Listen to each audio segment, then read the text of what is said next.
What up, War Roboters? SOLVM here with another video. In my opinion, this concept of the triangle of responsibility is the single most important concept to understand in playing War Robots. And if your teammates understand this, it's going to help you all play much better as a team. And it's going to definitely help you win more games and to play every single board more effectively. So we'll start with this map of Dead City. It's kind of an easy one to start with. But if we look over, here, we have a spawn point. Let's just make these different colors too. Let's go ahead and make this red. So you have at your spawn point, you have a near home beacon, a far home beacon, and same with red, they have a near home beacon and a far home beacon, and then there's a center beacon. All right, so the triangle of responsibility is this.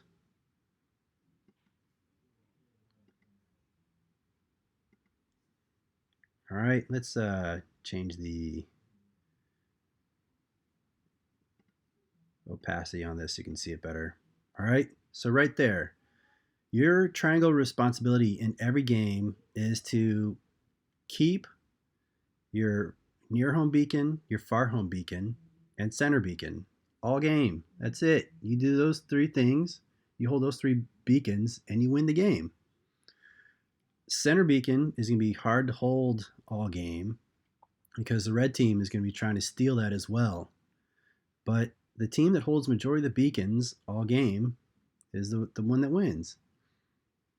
So if you have no idea how to play this game, just focus on this part. If you do this, you have good chances of winning the majority of games that you play. All right. Now, with that said, you can extend this to also trying to capture the other team's far home beacon, but it's pretty difficult to getting good to capture their near home beacon. All right, but this is your basic responsibility every game. Furthermore, if I turn on the heat map here, these are like the zones of battle. All right,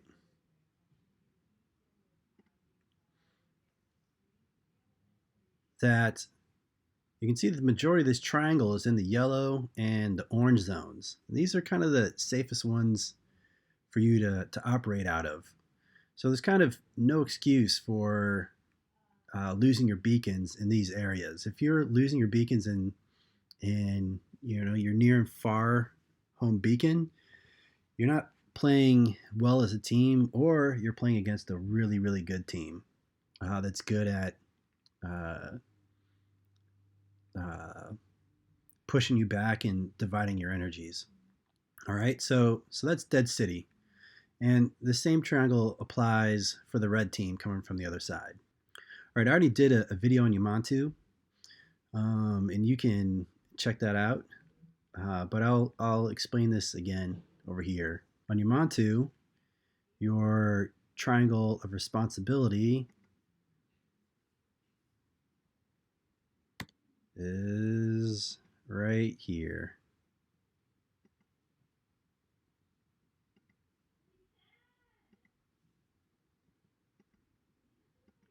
All right, you all dominate your triangle of responsibility, and you're going to win this game.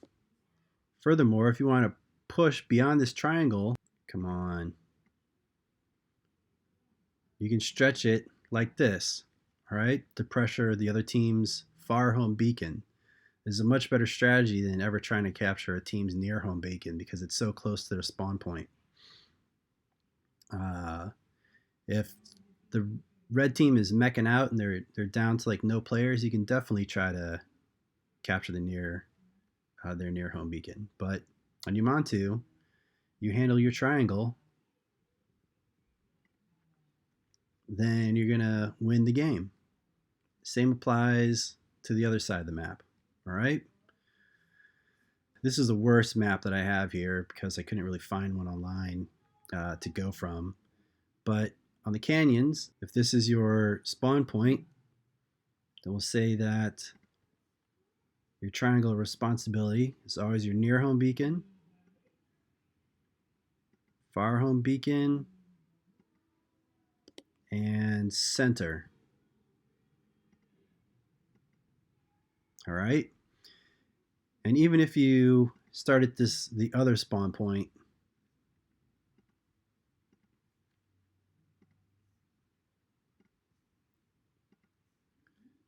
the same triangle would apply. All right, so come on, points. There we go. So again, if you're like, this yellow area is kind of a neutralish zone, you can still get shot up there. It's not totally safe. I'm just saying that most of the battle is trying to capture this center beacon. So the closer you get to it, the more risky play gets. But you remember, you got to dominate the red zones to win the game. So you'll always be moving, being active in the orange areas and moving into the red zones to apply pressure, and moving back out of the red zones to find a little bit of safety to protect your body if you need. All right, we'll come over here to Springfield, and Springfield has a bunch of starting points. And there's some interesting decisions that you have to make on this board. But let's say that this is your spawn point, then that makes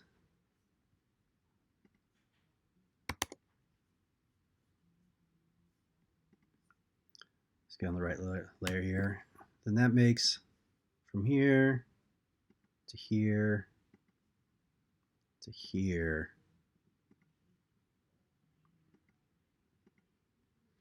This makes this area your triangle of responsibility. All right. And if you spawn at this one, you could argue that that could be your triangle.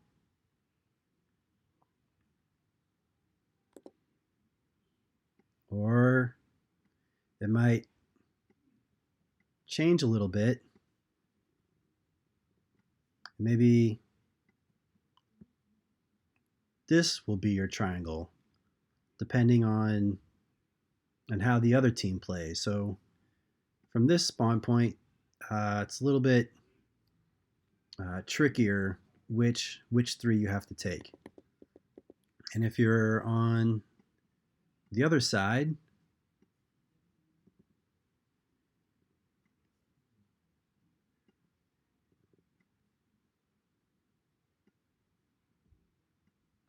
if you're spawning down here, then this would be your triangle of responsibility. If you spawned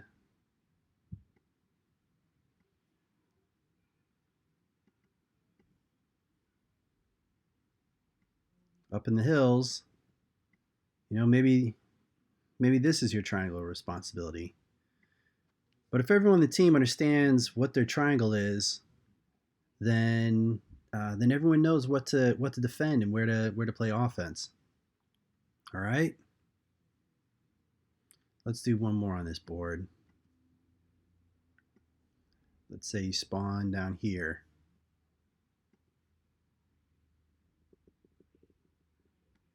Then this becomes your triangle of responsibility if you spawn down here. All right. So there's no need to be coming up here to go grab this beacon, or coming over here to go grab this beacon. Like, lock these three things down through the game. And if you have an energy lead, then maybe you can go pressure some other beacons, or maybe play a little more risky and try to level up your damage points. All right, Shenzhen, as it stands, has has two interesting spawn points. There's what I'm gonna call a weak spawn point and a strong spawn point. So if you start up here, this is a strong spawn point because these lower buildings,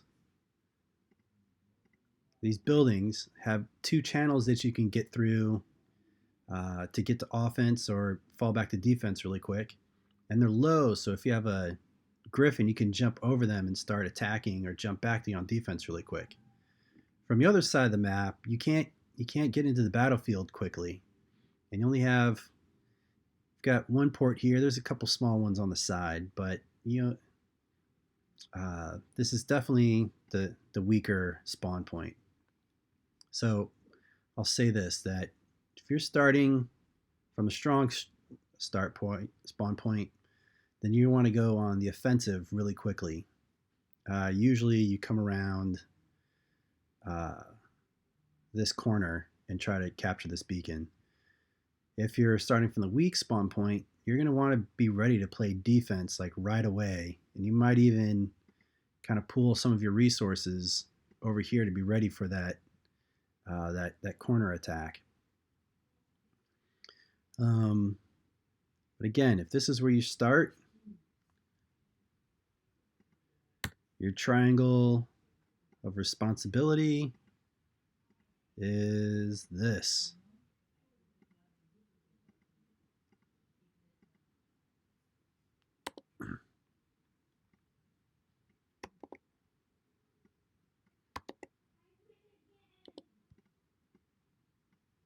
All right.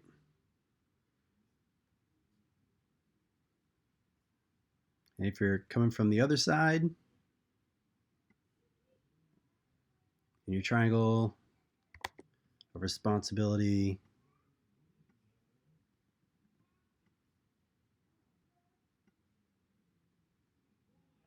is this. This is all you got to worry about. Again, in the deep red zones, that's where most of the damage goes down. You want to be mobile in these orange zones and not really hanging out in the yellow zones. You're going to be wanting to, you'll be going on, going back between offense and defense all game on this map. It's another board. I think this board is fantastic from either start point. I think it's great. You just have to understand that if you're in the weak spawn point, you got to be ready to play defense, and if you're in the strong point spawn point, you got to be ready to play offense from the jump. All right. I know this looks crazy. This map has a unique layout of beacons. So let's say we're spawning over here, then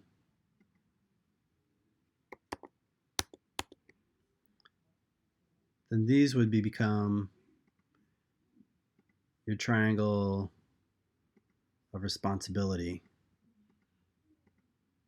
All right. But so if you spawn over here, then you could argue that this is your triangle of responsibility.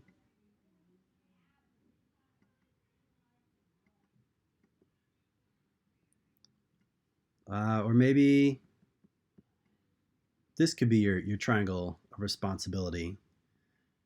But that said, if you're spawning over here, you do not need to worry about this far beacon over in this area. All right? I mean, if you're applying your energies to get over there, I'd argue that's pretty wasteful. It's not really helpful to the team, and you're probably going to get your bot shredded. So we'll kind of wrap it up right there. But in my opinion, understanding your triangle of responsibility is crucial to knowing how to play the game smartly. And I guess that's it. You've got to make so many decisions on the fly that it's good to know, what the areas of responsibility in the game are for you. So I think this makes this game much more intuitive to play. I know that it's helped me a ton when I play solo. that I know where to be if my teammates aren't taking care of these things. Um, and as well in clan play, if we all know this stuff, then it makes it really easy for us to fill in when someone gets destroyed, or when we're fighting against a really good team. You know, falling back on these basics lets us know where to be. Woo woo! Thanks so much for watching. If you like this, then like it up on YouTube, man. Quit playing around. More coming soon. Stay tuned. If you have any requests, let me know. Stay awesome.